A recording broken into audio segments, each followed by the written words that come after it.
जय माता दी। दोस्तों, नवरात्रि के उपलक्ष्य में मैं नौ सप्तशती देवी का पाठ हिंदी में आप लोगों को सुनाने जा रही हूँ।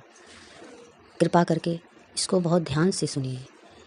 माँ का ये सप्तशती पाठ 9 दिनों में जो भी करता है उसकी सभी मनोवांछित फल देने वाली ये माँ का पाठ है।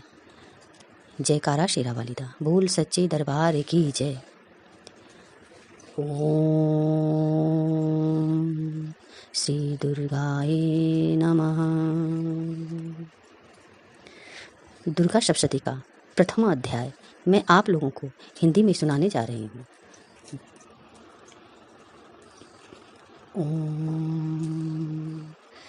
प्रथम चरित्र के ब्रह्मा ऋषि महाकाली देवता गायत्री छंद नंदा शक्ति रक्त दंतिका बीज अग्नि तत्व और ऋग्वेद स्वरूप हैं। श्री महाकाली देवता की प्रसन्नता के लिए प्रथम चरित्र के जप में विनियोग किया जाता है। जय माँ। भगवान विष्णु के सो जाने पर मधु और कैटभ को मारने के लिए कमल जन्मा ब्रह्मा जी ने जिनका स्तवन किया था, उन महाकाली देवी का मैं सेवन करता हूँ। वे अपने 10 हाथों में खड्ग, चक्र, गदा, बाण, धनुष, परिध, शूल, भुषुंडी, मस्तक और शंख धारण करती हैं। उनके 3 नेत्र हैं। वे समस्त अंगों में दिव्य आभूषणों से विभूषित हैं। उनके शरीर की कांति नीलमणि के समान है तथा वे 10 मुख और 10 पैरों से युक्त हैं। मार्कंडेय जी बोले, सूर्य के पुत्र सावर्णी जो 8वें मनु कहे जाते हैं, उनकी उत्पत्ति की कथा विस्तार पूर्वक कहता हूँ, सुनो। सूर्य कुमार महाभाग सावर्णिक भगवती महामाया के अनुग्रह से जिस प्रकार मरमरतर के स्वामी हुए वही प्रसंग सुनाता हूँ। पूर्व काल की बात है। सौरोचिष्ट मनवंतर में सुरथ नामक के एक राजा थे जो चैत्र वंश में उत्पन्न हुए थे। उनका समस्त भूमंडल पर अधिकार था। वे प्रजा का और अपने औरस पुत्रों की भांति धर्म पूर्वक पालन करते थे। तो भी उस समय कोला विध्वंसी नाम के क्षत्रिय उनके शत्रु हो गए। राजा सुरथ की दंड नीति बड़ी प्रबल थी। उनका शत्रुओं के साथ संग्राम हुआ। यद्यपि कोला विध्वंसी संख्या में कम थे तो भी राजा सुरथ युद्ध में उनसे परास्त हो गए। तब वे युद्ध भूमि से अपने नगर को लौट आए और केवल अपने देश के राजा होकर रहने लगे। समूची पृथ्वी से अब उनका अधिकार जाता रहा, किंतु वहां भी एक प्रबल शत्रु ने उस समय महाभाग राजा सुरथ पर आक्रमण कर दिया। राजा का बल क्षीण हो चला था, इसलिए उनके दुष्ट बलवान एवं दुरात्मा मंत्रियों ने वहां उनकी राजधानी में भी राजकीय सेना और खजाने को हथिया लिया।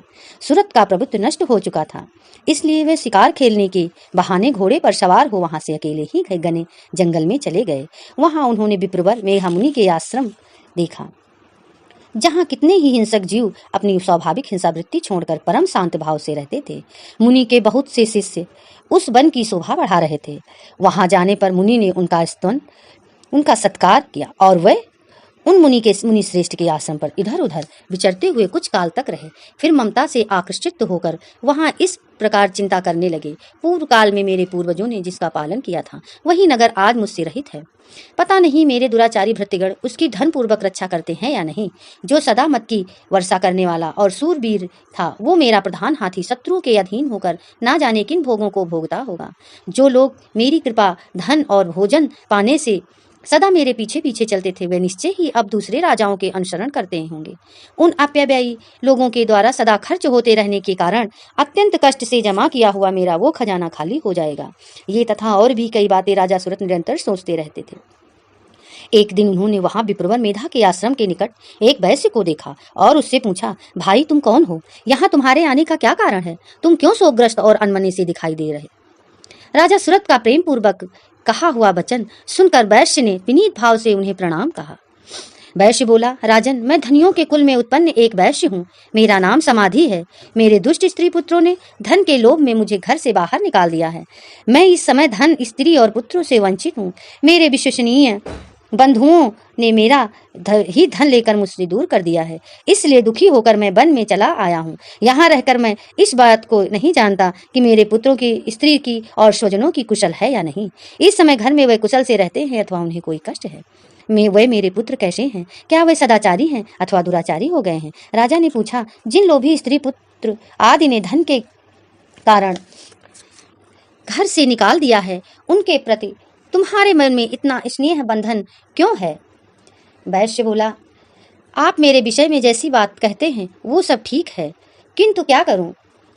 मेरा मन निष्ठुरता नहीं धारण करता। जिन्होंने धन के लोभ में पकड़कर मैं पिता के प्रति स्नेह, पति के प्रति प्रेम तथा आत्मीय जन के प्रति अनुराग को तिलांजलि दे मुझे घर से निकाल दिया है, उन्हीं के प्रति मेरे हृदय में इतना स्नेह है। महामते, गुणहीन बंधुओं के प्रति भी जो मेरा चित्त इस प्रकार प्रेम मग्न हो रहा है, ये क्या है, इस बात को मैं जानकर भी नहीं जान पाता। उसके लिए मैं लंबी सांसें ले रहा हूँ। ये मेरा हृदय अत्यंत दुखित हो रहा है। उन लोगों में प्रेम का सर्वदा अभाव है, तो भी उनके प्रति जो मेरा मन निष्ठुर नहीं हो पाता, इसके लिए मैं क्या करूं? मार्कंडेय जी कहते हैं, ब्राह्मण तदंतर राजाओं में श्रेष्ठ सुरथ और समाधि नामक वैश्य दोनों साथ साथ मेधामुनि की सेवा में उपस्थित हुए और उनके साथ यथा योग्य ज्ञानकूल विनयपूर्ण बर्ताव करके बैठे। तत्पश्चात वैश्य और राजा ने कुछ वार्तालाप आरंभ किया। राजा ने कहा, भगवान, मैं आपसे एक बात पूछना चाहता हूँ, इसे बताइए। मेरा चित्त अपने अधीन न होने के कारण वो बात मेरे मन को दुखी देती है जो मेरे हाथ से चला गया है, उसमें और उसके संपूर्ण अंगों में मेरी ममता बनी हुई है। मुनि श्रेष्ठ, ये जानते हुए भी कि अब मेरा यहाँ नहीं है, अज्ञानी की भांति मुझे उसके लिए दुख होता है। ये क्या है? इधर यह वैश्य भी घर से अपमानित होकर आया है। इसके पुत्र, स्त्री और भृत्यों ने इसे छोड़ दिया है। स्वजनों भी इसका परित्याग कर दिया है, तो भी ये उनके प्रति अत्यंत हार्दिक स्नेह रखता है। इस प्रकार ये तथा मैं दोनों ही बहुत दुखी हैं। जिसमें प्रत्यक्ष दोष देखा गया है, उस विषय के लिए भी हमारे मन में ममता जनित आकर्षण पैदा हो रहा है। महाभाग, हम दोनों समझदार हैं, तो भी हम में से जो मोह पैदा हुआ है, ये क्या है? विवेक शून्य की भांति मुझमें और इसमें भी ये मूर्ता प्रत्यक्ष दिखाई देती है। ऋषि बोले, महाभाग, विषय मार्ग का ज्ञान जब जीवों को है, इसी प्रकार विषय की भी सबके लिए अलग अलग है। कुछ प्राणी दिन में नहीं देखते और कुछ रात में नहीं देखते, तथा कुछ ऐसे जीव हैं जो रात्रि और दिन में बराबर ही देखते हैं। ये ठीक है कि मनुष्य समझदार होते हुए हैं, किंतु लेकिन वे ही ऐसे नहीं होते। पशु, पक्षी और मृग आदि भी सभी प्राणी समझदार होते हैं। मनुष्यों की समझ भी वैसी ही होती है जैसी उन मृग और पक्षियों की होती है, तथा जैसी मनुष्यों की होती है वैसी ही उन मृग, पक्षी आदि की होती है। ये तथा अन्य बातें भी प्रायः दोनों में समान ही हैं। समझ आने पर भी इन पक्षियों को तो देखो, ये स्वयं भूख से पीड़ित होते हुए भी मोह बस बच्चों की चोंच में कितने चाव से अन्न के दाने डाल रहे हैं। नरश्रेष्ठ, क्या तुम नहीं जानते कि ये मनुष्य समझदार होते हुए भी लोभ बस अपने किए हुए उपकार का बदला पाने के लिए पुत्रों की अभिलाषा करते हैं। यद्यपि उन सब में समझ की कमी नहीं है, तथापि वह संसार स्थित जन्म मरण की परंपरा बनाए रखने वाले हैं। भगवती महामाया के प्रभाव से ममता में भंवर से युक्त मोह के गहरे गर्त में गिराए गए हैं। इसलिए इसमें आश्चर्य नहीं करना चाहिए। जगदीश्वर भगवान विष्णु की योग निद्रा जो भगवती महामाया है, उन्हीं से ये जगत मोहित हो रहा है। वह भगवती महामाया देवी ज्ञानियों के भी चित्त को बलपूर्वक खींचकर मोह में डाल देती हैं। वह ही इस संपूर्ण चराचर जगत की सृष्टि करती हैं, तथा वह ही प्रसन्न होने पर मनुष्यों को मुक्ति के लिए वरदान देती हैं। वह ही पराविद्या, संसार बंधन और मोक्ष की हेतुभूता सनातनी देवी हैं तथा संपूर्ण ईश्वर की भी अधिष्ठात्री हैं। राजा ने पूछा, भगवान, जिन्हें आप महामाया कहते हैं, वह देवी कौन है? ब्राह्मण, उनका आविर्भाव कैसे हुआ तथा उनके चरित्र कौन कौन से हैं? ब्रह्म वेताओं में श्रेष्ठ महेश उन देवी का जैसा प्रभाव हो, जैसा स्वरूप हो और जिस प्रकार प्रादुर्भाव हुआ हो, वो सब मैं आपके मुख से सुनना चाहता हूँ।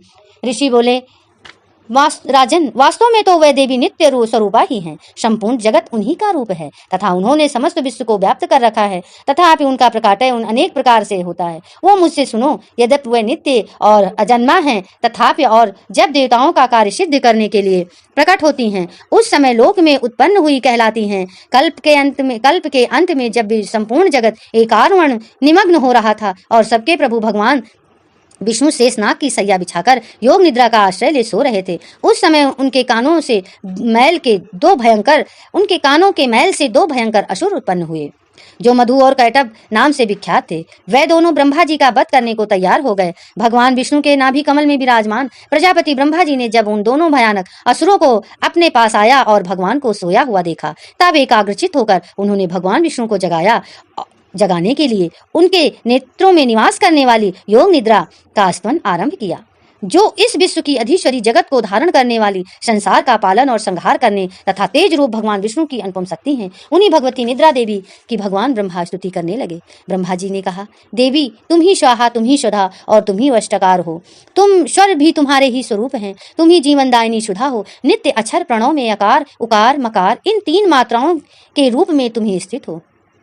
तथा इन 3 मात्राओं के अतिरिक्त जो बिंदु रूपा नित्य अर्ध मात्रा है, जिसका विशेष रूप से उच्चारण नहीं किया जा सकता, वो भी तुम ही हो। देवी तुम ही संध्या, सावित्री तथा परम जननी हो। देवी तुम ही इस विश्व ब्रह्मांड को धारण करती हो। तुमसे ही इस जगत की सृष्टि होती है, तुम्ही से इसका पालन होता है और सदा तुम ही कल्प के अंत में सबको अपना ग्रास बना लेती हो। जगन्मयी देवी, इस जगत की उत्पत्ति समय तुम सृष्टि रूपा हो, पालन काल के स्थित रूपा हो, संत तथा कल्पांत समय संहार रूप धारण करने वाली तुम ही महाविद्या, महामाया, महामेधा, महास्मृति, महामोह रूपा महादेवी और महासुरी हो। तुम ही तीनों गुणों को उत्पन्न करने वाली सबकी प्रकृति हो। भयंकर काल रात्रि, महारात्रि और मोह रात्रि हो भी तुम ही हो। तुम ही श्री, तुम ही हींग और तुम ही बुद्ध रूपा हो। बुद्धि हो, लज्जा, पुष्टि, तुष्टि, शांति और क्षमा भी तुम ही हो।